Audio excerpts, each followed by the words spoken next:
ગોકુળની અંદર વહેલી સવાર થાય છે અને ગોકુળમાં વહેલી સવારે નંદ બાબા છે ગૌશાળાની અંદર ગાયોને ઘાસચારો ખવડાવે છે, પાણી પીવડાવે છે, ગાયોની સેવા કરે છે.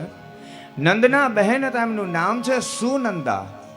અને સુનંદા યશોદાના ભવન પાસેથી પસાર થાય છે અને યશોદા એમના ગોદની અંદર એમની બાજુમાં એક સુંદર મજાનું સ્વરૂપ છે.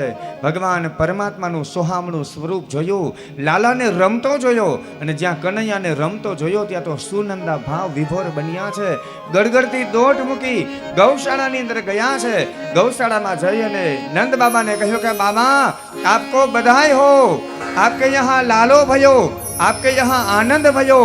યશોદાએ પુત્રને જન્મ આપ્યો છે અને જ્યાં પુત્રના જન્મના સમાચાર સાંભળ્યા નંદ બાબા ભાવ વિભોર બન્યા છે. ગળામાંથી જે સાચા નવલખા હાર હતા, હીરા માણેક મોતી બધા સુનંદાને આપે છે. ખૂબ દાન કરવા લાગ્યા, ગાયોના દાન આપ્યા છે. દીકરા દીકરીનો જન્મ થાય અને જ્યારે સમાચાર મળે ને કે આપણે ત્યાં દીકરાનો જન્મ થયો છે, દીકરીનો જન્મ થયો છે, એ સમયે તરત જ કરેલું દાન જન્મનાર બાળક માટે અક્ષય ફળ, એટલે કે કોઈ દિવસ એનો નાશ થતો નથી, અક્ષય ફળ મળે છે. તરત જ કંઈક દાન કરવું. લખેલું છે શાસ્ત્રમાં, પુત્ર જાતે વ્યતિપાતે વિવાહે ચ ખડજગને. દીકરા દીકરીનો જન્મ થાય અને એ સમયે કરેલું દાન અક્ષય ફળ, કોઈ દિવસ એનો નાશ ન થાય.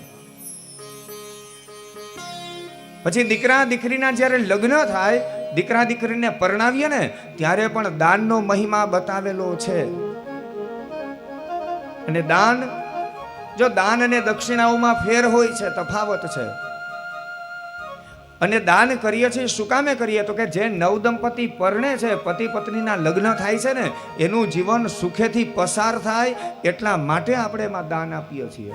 પહેલાના વખતની અંદર જ્યારે દીકરાને પરણાવવા માટે જાય ને, વરરાજો પરણાવવા માટે જાય તો વરરાજાના જે પિતા હોય ને, દીકરી જ્યારે દીકરા દીકરીના લગ્ન પૂરા થાય અને છેલ્લે માંડવો સમજવા માટે બેસે એટલે દીકરી વાળા દાન કરે, એમ દીકરા વાળા વરરાજા વાળા છે ને એ પણ ત્યાં દાન કરે. એમ કહે કે ભાઈ તમારા ગામનો રિવાજ હોય કહો, એટલે ગામની અંદર કઈ રીત રિવાજ હોય, મારા ગામના રામ મંદિરના કંઈક ત્યાં દાન આપે, શિવ મંદિર હોય તો એમાં દાન આપે, ચકલાની ચણના દાન આપે, ગાયને ઘાસચારા નિમિત્તે આપે, બ્રાહ્મણોને ત્યાં દાન કરે. આ બધા દાન બતાવેલા છે અને ખાસ કરવું જોઈએ. સમય પ્રમાણે ધીમે ધીમે બધું લુપ્ત થતું જાય છે, પણ એ કરેલું દાન, જે દીકરાને તમે પરણાવો છો ને એનું લગ્ન જીવન સુખેથી પસાર થાય એટલા માટે એ દાન કરવામાં આવે છે. તો દીકરા દીકરીના લગ્ન સમયે વ્યતિપાત જેવો યોગ હોય ને ત્યારે તમારું કરેલું દાન અક્ષય ફળ મળે છે, એનો કોઈ દિવસ નાશ થતો નથી. એ યોગ સાચવી લેવો. વ્યતિપાત જેવો ગ્રહણ પૂરું થાય અને ત્યારે સ્નાન કરીને તરત જ કરેલું દાન અક્ષય ફળ મળે, એટલે કે કોઈ દિવસ એનો નાશ ન થાય. અને ખડ જગ્ન એટલે કે જ્યારે કોઈ સામાજિક કામ થતું હોય, ગામની અંદર હોસ્પિટલ બનતી હોય, દેવ મંદિર બનતા હોય, નદી તળાવ કૂવા નિશાળ બનતી હોય, બાળકોને ભણવા માટે, ટૂંકમાં સમાજને કંઈક ઉપયોગી જે વસ્તુ થવાની હોય, આવી વસ્તુની અંદર પણ માણસે કરેલું દાન અક્ષય ફળ મળે છે. આપણી આ કથા છે ને, આ કથા ખડ જગ્ન જ કહેવાય કે મંદિરના લાભાર્થે અહીંયા જે મંદિર છે જડેશ્વર મહાદેવનું, અહીંયા જે કાંઈ સુવિધાઓ ઘટે છે આમાંથી ને જે કાંઈ તમારું કરેલું દાન છે ને એ બધું આપણે એમાં સારા કામની અંદર જ વાપરવામાં આવશે, બધાને ઉપયોગી થાય આવી જ વસ્તુ આપણે એમાં બનાવવામાં આવશે. તો એ કરેલું તમારું દાન એ અક્ષય ફળ છે, કોઈ દિવસ એનો નાશ થતો નથી. તો નંદ બાબાએ ખૂબ દાન કર્યા છે.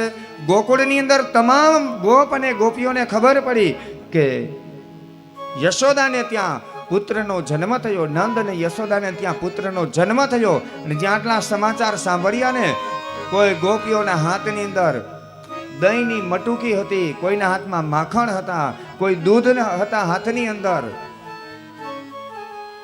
અને આ તમામ બધી વસ્તુઓ લઈ અને દોડી દોડીને બધી ગોપીઓ આવી છે નંદ ભવનમાં. તમામ ગોપ અને ગોપીઓ બધા આવી અને સામ સામે બધા દહીં દૂધ માખણ મિશ્રી બધું ઉડાડવા લાગ્યા. મહોત્સવ ઉજવે છે. જેમ ગઈકાલે આપણે કથાની અંદર ઉત્સવ ઉજવ્યો ને, કાલે સમય પ્રમાણે આપણે સીધો ઉત્સવ ઉજવી લીધો. અત્યારે એટલા માટે આ વિસ્તારથી આખી કથા કઈ સંભળાવી, ખાલી ભગવાન પ્રગટ થયા સીધા આવી ગયા ને એમ નહીં. આમ ધીમે ધીમે ભગવાન પરમાત્માએ આ ગોકુળની અંદર પ્રવેશ કર્યો. અને એ વખતે ત્યારે ગોકુળની અંદર જાણે કે દિવાળીનો ઉત્સવ જ તે દિવસે હતો. અને તમામ ગોપ અને ગોપીઓ બધા સાથે મળી અને નંદ ભવનની અંદર ફળિયાની અંદર ધામે ધૂમે ઉત્સવ ઉજવે છે.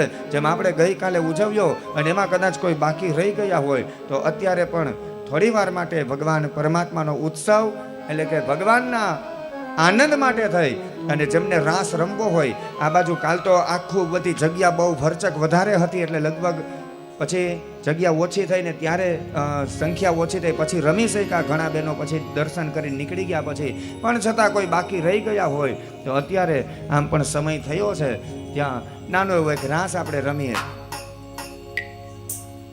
ભગવાન પરમાત્માનો આશીર્વાદ લેવા માટે, એમની પ્રસન્નતા માટે જેમ ગોકુળની અંદર તમામ બધા ગોપ ગોપીઓ એ બધાએ સૌ સાથે મળી અને ભવ્ય નંદ ઉત્સવ ઉજવ્યો, તેમ અત્યારે ફરી પાછા આપણે પણ ઉત્સવ ઉજવીએ ભગવાન પરમાત્મા.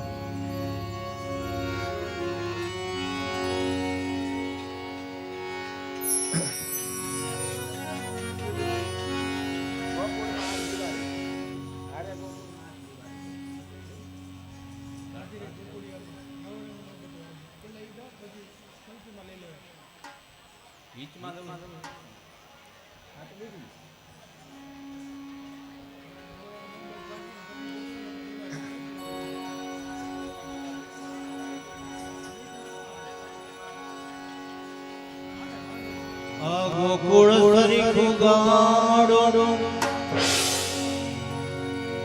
અરે નંદ સરીખા